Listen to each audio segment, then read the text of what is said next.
All right, the 2023 NFL season is upon us, ladies and gentlemen.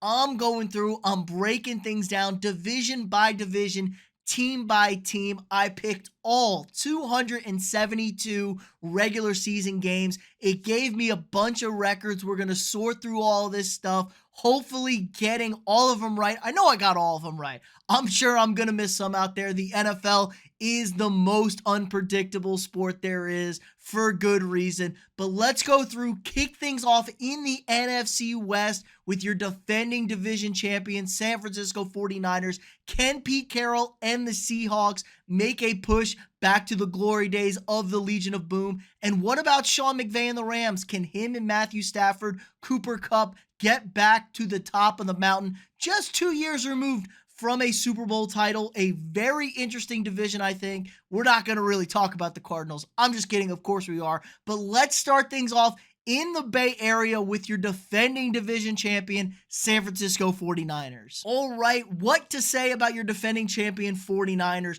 Another great run to the NFC title game, falling just short. That's back-to-back NFC title game trips for Kyle Shanahan and this Niners bunch. But what's the biggest concern with this team? Injury, injury, injury. They started off the season with Trey Lance at quarterback. He goes down. They go to Jimmy G. He goes down and then steps in Mr. Irrelevant, one of the stories of the season, Brock Purdy, and he tends to go on a run, doesn't lose a single regular season game, gets them all the way to the NFC Championship game where he gets hurt on the first drive of the game, maybe the first throw of the game, and it all falls apart for the Niners.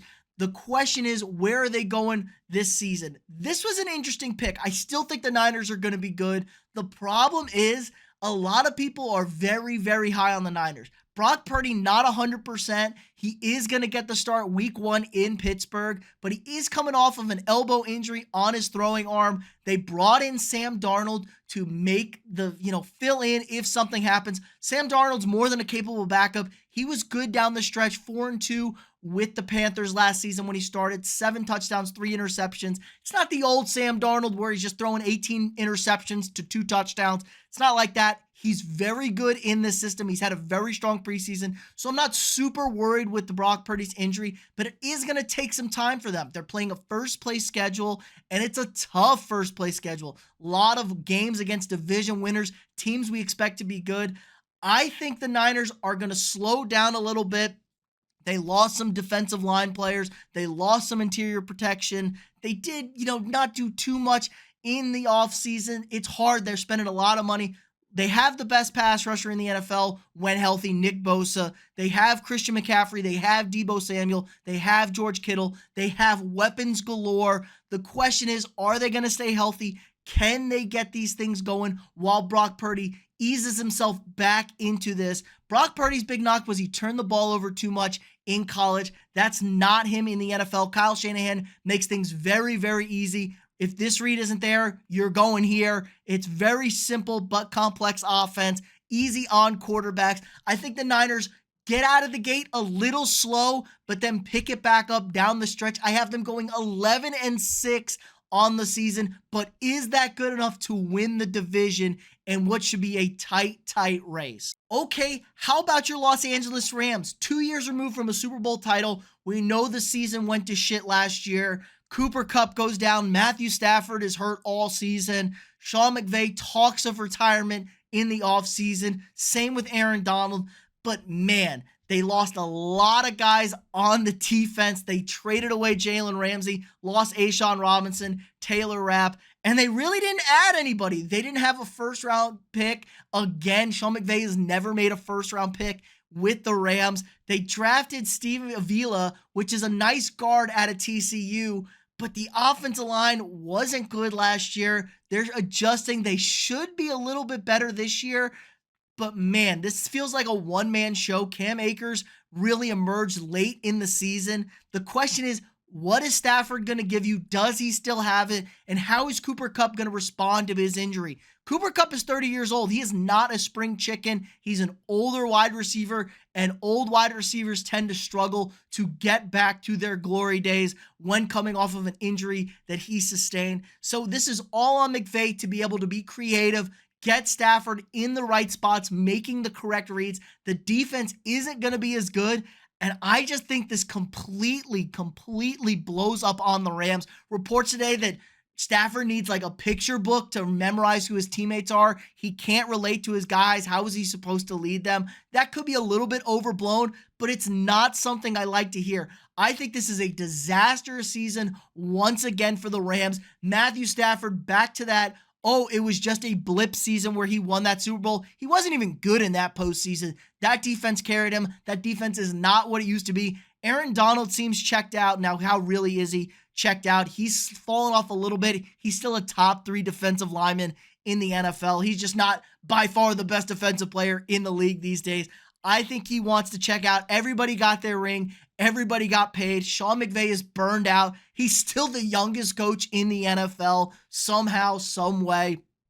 But Rams, I think it's another long season. The bill has come due for all those trades, all those signings they made to win that Super Bowl. I have the Rams at 3-13. But hey, 3-13 is not bad enough to get you in last place in this division. I'm thinking we're going to have 2 top 5 picks in this division. I got the Rams at 3-13, a miserable season. Matt Stafford goes back to what everyone knew him as in Detroit. Lots of production, lots of turnovers, never really anything special. Cooper Kupp doesn't come back from that injury. McVay retires, and maybe we'll see him in another 10 years for his second coaching stint after he gets into that broadcasting booth. So 3-13 and a 3rd place finish for the Rams. So like I said, the Rams only 3rd place at 3-13. That's because the Arizona Cardinals and head coach Jonathan Gannon have gone full tank, full blow this bad boy up. They own their pick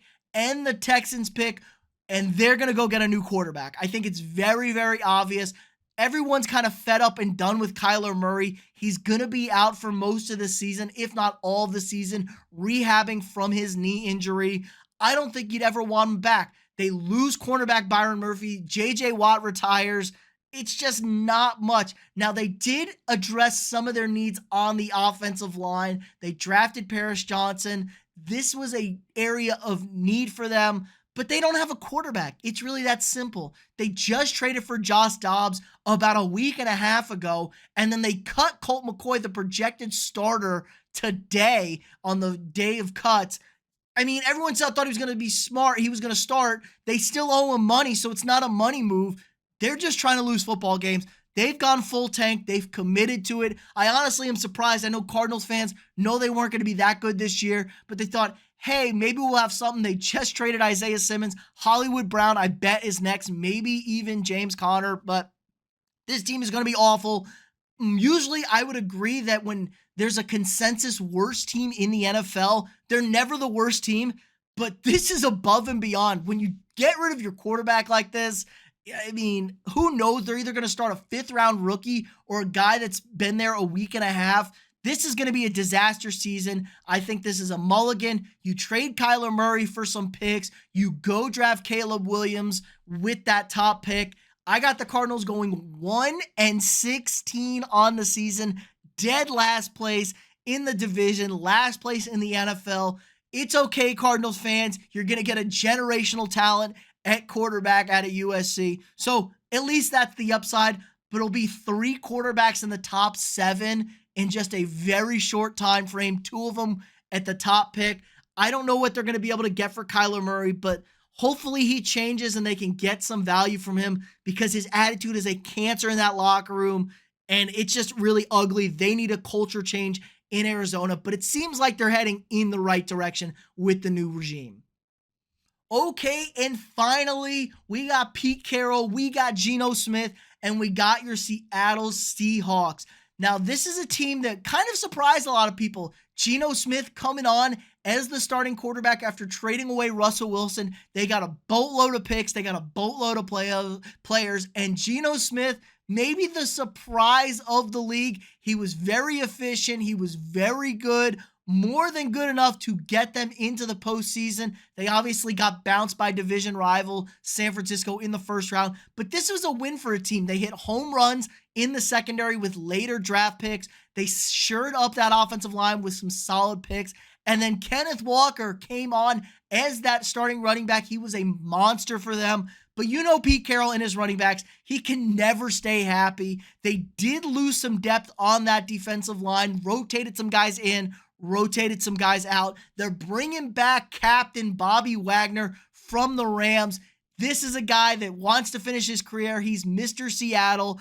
I think the Seahawks are going to be good this year. They play a second place schedule, which helps out a lot. There's a massive difference between a first place schedule and a second place schedule. It's honestly surprising. They have a lot of winnable games at home, and their games on the road are against better teams. You're not going to win those games. So that's more than okay. I have the Seahawks really surprising some people. Getting back, they're getting better and better. They added Devon Witherspoon to that secondary, maybe the best corner, my favorite corner from the draft. And then they got Jackson Smith-Njigba, the number one wide receiver in this past draft. He's going to be the third or second wide receiver. They still have DK. They still have Tyler Lockett. This is going to be a very balanced football team that can run the football at you. They got great wide receivers to get open. They can throw to. Noah Fant's a solid tight end. I like him. I think this is a very good football team. Super balanced, good defense, good running attack, good passing attack, a very manageable schedule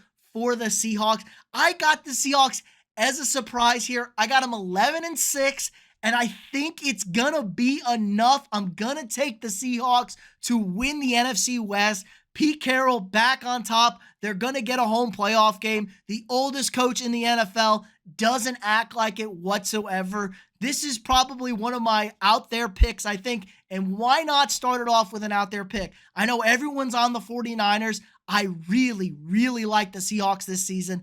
I think they win the division. It's going to be a very tight race. Maybe some tiebreakers don't fall their way. They fell their way in my predictions. Maybe it just doesn't go their way, and the Niners end up taking this division. But I think these are two playoff teams once again in that division. So should be a lot of fun out there in the NFC West. Let me know what you guys think of my picks. Are you all in on the 49ers, or do you like that the Seahawks are going to be a challenge to them? What about the Cardinals and the Rams? I got them both as a disaster. I know most people are going to have the Cardinals as a disaster. Maybe not so much for the Rams, but it's going to be a lot of fun. We're going through every weekday leading up to the kickoff next Thursday in Kansas City. We're bringing it back tomorrow to the AFC, and I'm heading back east. We're going to go with the AFC East, your Hard Knocks Jets, the Buffalo Bills, the Miami Dolphins, and what's going on in New England with Bill Belichick and McCorkle Jones. So a lot of fun. Check out the AFC East tomorrow.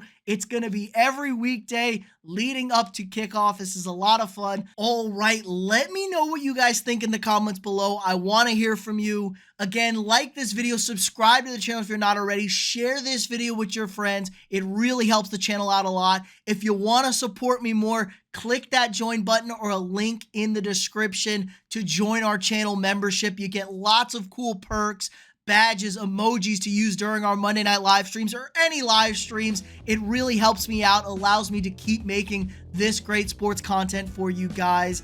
I really appreciate y'all stopping by, and I'll see y'all tomorrow.